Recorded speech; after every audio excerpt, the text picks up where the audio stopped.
feel it. You know,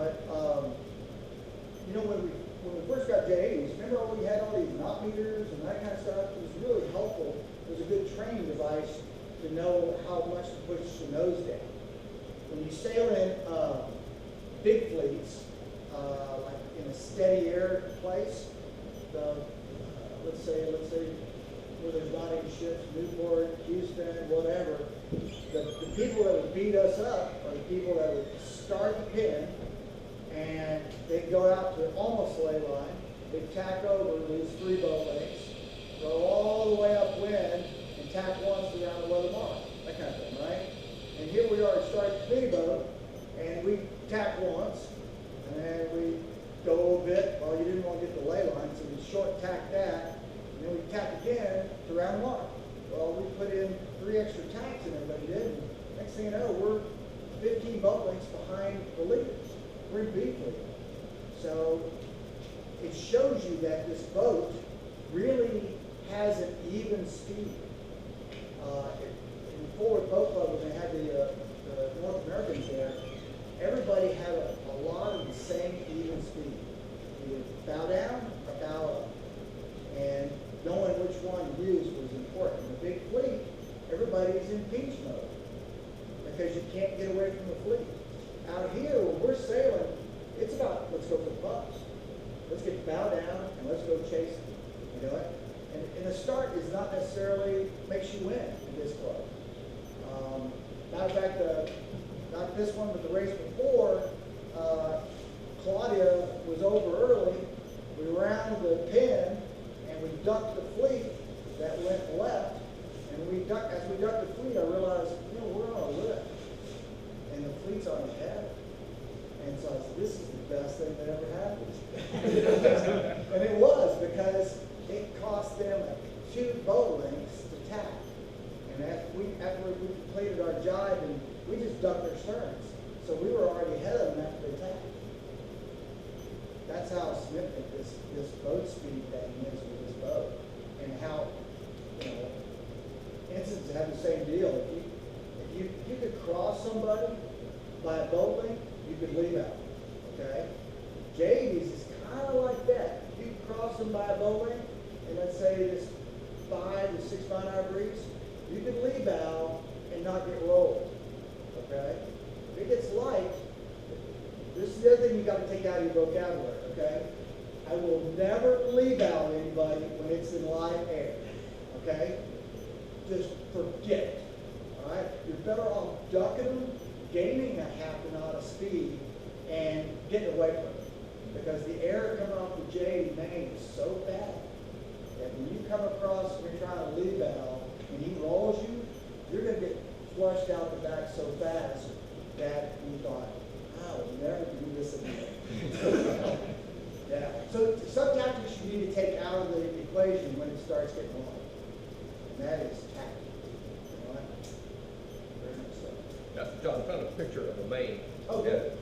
I like it, as far as the draft and the position, but to me it looks like it's really, really tight. It's almost got a straight leach on it. This would be an optimum leach when you've got the boat moving fast. Okay, so you'd want the leach that tight if the conditions allowed. Yeah. But to me, this main has very So little if you have if you have enough, so here's the thing. So a J80, if you heel it over more, right? It's that apparent wind kind of twist thing. Right. So the boat does like about a 15-degree heel.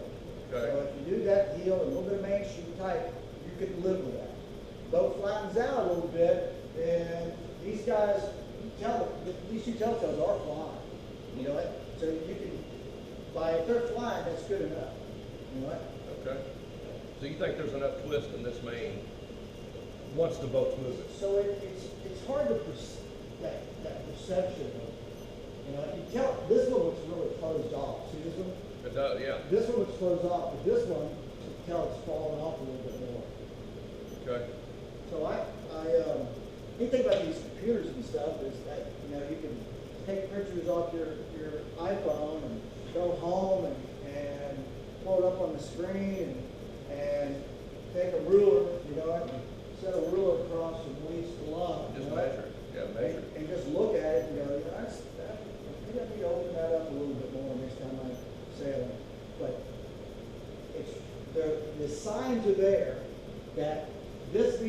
fly, this needs to fly when it's marginal, when you're just having a hard time getting the boat moving, that kind of stuff. And when you've got everybody on the rail and the boat feels solid, I'll crank it on until that top one does not fly. You know what? And if the top batten, that's the other thing with these full-length battens, if the top batten is not adjusted correctly, it will change your camera depth. So, question. Yeah, how do you adjust the top batten correctly then? So, here's the question. Should you put a horizontal wrinkle in that batten pocket or not? I'd say not. Okay. In light air, you put a horizontal wrinkle. In heavy air, snug. Okay. So in the catamaran world, they put tension on their battens so that they can barely pop them through and no air. Okay? If the batten tension is too light, the sail is flat to the board, and they don't have any power. So you've got to put enough tension on that batten pocket right there to generate a little bit of thrust. Is that something you change based upon the expected wind? I set it up to 10 mile an hour breeze, and that's where I'm going to leave it. Okay. So it's pretty snug. And it's pretty snug. It's not soft. And if it's soft, you'll notice that the sail just doesn't look right up there. It kind of like it gets, right after it leaves that second batten, it gets excessively flat.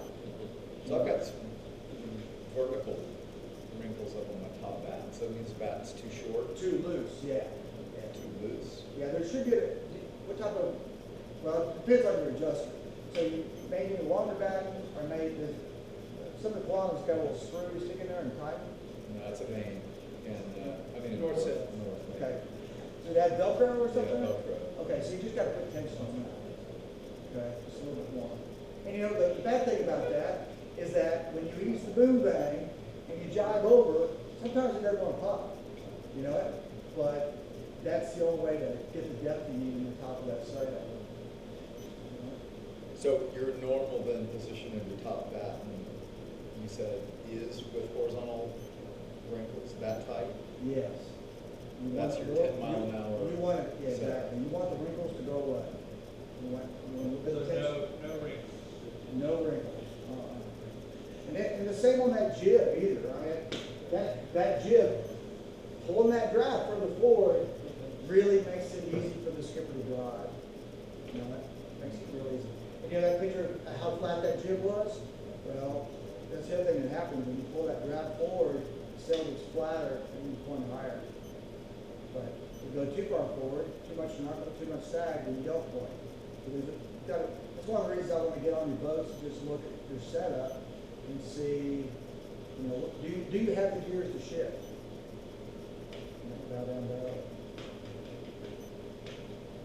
Okay. All ready to look at kites yet? Figure that? I love kites. They're so much fun. Let's do kites. All right. So, in an A kite, you experience apparent wind, okay? And I love apparent wind. After sailing that moth, you know, you can fly around, you know, doing 20 knots in about a 15 mile an hour breeze. The apparent wind is a lot of fun. The neat thing about apparent wind is that you create it. And the faster you go, the more it's on the nose, which means you're able to sail deeper downwind. Okay? So if you're going slow, right, then it goes back to true wind. Okay? And true wind on this boat is extremely slow. So if you go faster, wind goes forward, allows you to sail deeper downwind. So as first A-kite spinnaker flyers, the first thing we want to do is reach around the course. We want to go fast. It feels good. Air's blowing across. It's great. You got a great apparent wind, the whole thing. So the dance is now try to figure out how to work that apparent wind so you can sail as deep as possible. Okay? crew placement is the beginning. And one is to get all your crew on the high side and try to reel the boat over. So Scott Young, a couple weekends ago, we were headed going downwind, and we were in a lull because we were in the front, and the new breeze came in from the back, and so we came over and jibed to consolidate, and jibed right in front of Scott, like 15 boat lengths away. Well, we jibed in that same lull that I've been stuck in for 10 minutes, and he was carrying the new breeze. So for me to get my boat moving, I had to come up 10 to 15 degrees, and Scott carried the new breeze down, and he was 15 degrees lower and passing the lure. So I was like, thought about it, and I thought, you know, how do you protect yourself from wind from behind? It's tough. It's really tough, especially when Scott Young was just flying down there. The other thing that I noted that Scott did, all his crew were up against the lock lines and hiked out pretty aggressive versus the video that you saw on my crew, right? They're all over the place. That makes a huge difference just by hearing the boat to weather. You know it? It makes the keel and the rudder direct the boat downhill to start off with. And the other thing it does, it throws the spinnaker out in front of the boat to the high side, so it gets more projected area, more power, and here you go. The problem with that is a bad feel. It doesn't feel very good as a skipper. You know what? It doesn't feel good because you don't feel the wind and the apparent wind. So what you have to do, you have to sail with lee helm? No, it just feels sluggish and unloading. It feels like just almost nothing. That's the problem. Everybody likes a little feel, right? So that's why I found that my solution of sailing deep was the apparent wind on the shrouds, okay? And that way I can see where I need to be. And so I brought a bunch of these ribbons out because I want everybody to put it on their shrouds and figure out how deep you can sail relative to this apparent wind before the ship collapses. Okay? And then the neat thing about this long link, it gives you a better visual and also tells your crew, this is what's really fun, is my foredeck crew tells me before I even feel on the chute is that, oh, by the way, it's a by the lead pup. Because he's watching this thing also, and also turn around watching behind. So he can actually give you more information. And if you got a novice crew, okay, and they don't give you that kind of information, then it's like that video. I sit on the low side and look back. But this is a very, very helpful tool. So what I've learned is these like was dealing with people that sail 10 degrees lower than you, is A, they were in more velocity, and B, their crew weight was in the right place. And healing that boat well.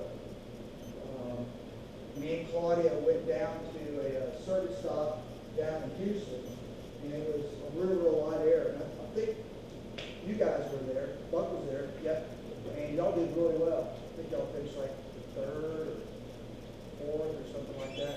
And me and Claudia were there, and we were probably about 180 pounds under max weight.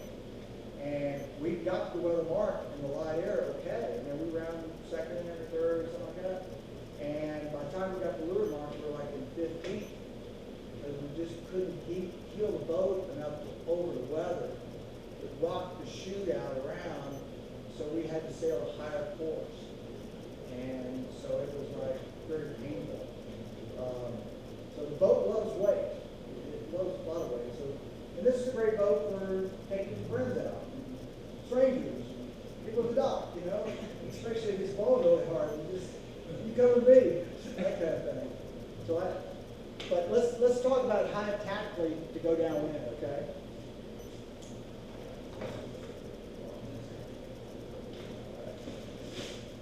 Bring out the other board now.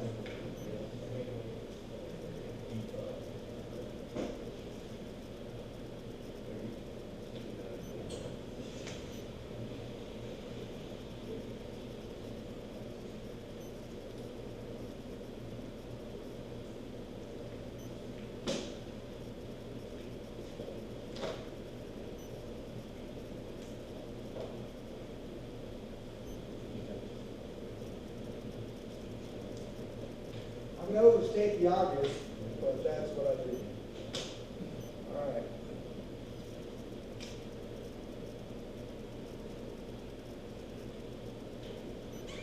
So when you're sailing downwind,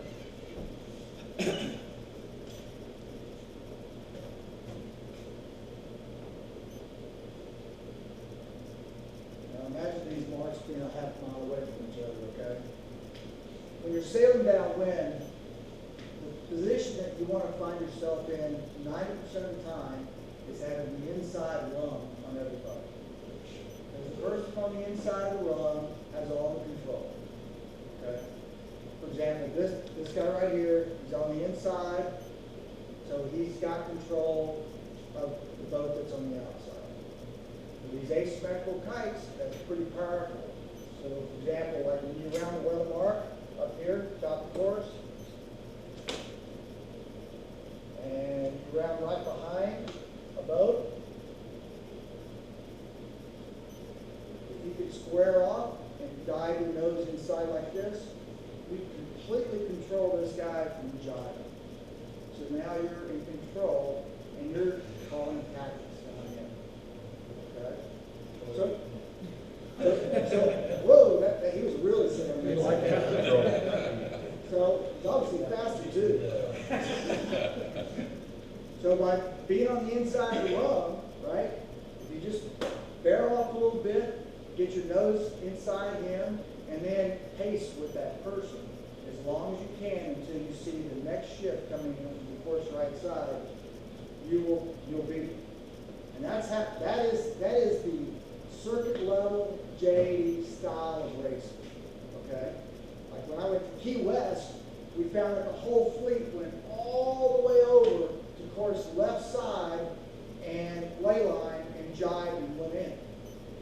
And the reason the whole fleet did that is because as the breeze progressively built all day, all the guys that rounded the weather mark were actually sailing lower courses. And when the guys that were way out in front were in light air, and they were sailing higher courses. So it's all about velocity of your angle. The harder it blows, the deeper you get to sail downwind.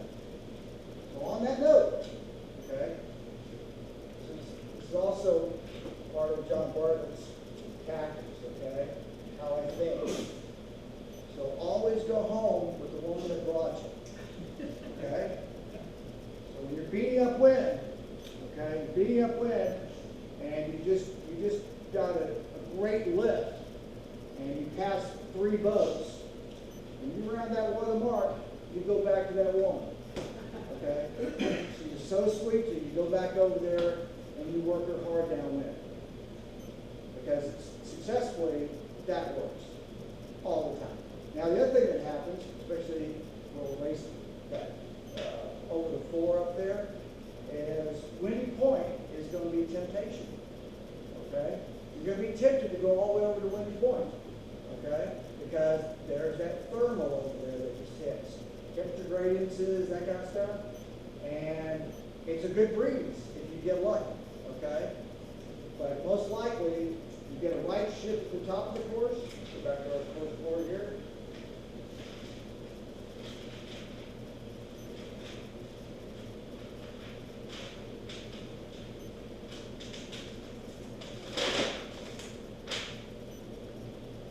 So when you're sailing downwind, this is usually what happens, is we do get, this is a predominant south breeze.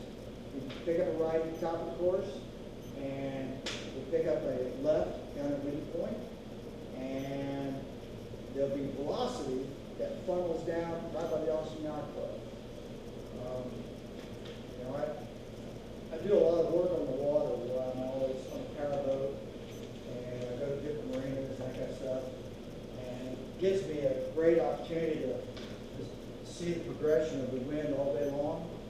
And lately, being so friggin' hot, that the wind starts funneling along these shores, and it's extremely noticeable. To the point that when you powerboat out in the middle of the lake like that, and there's nothing out there, you come next to a shore, and it's about 5 miles an hour more.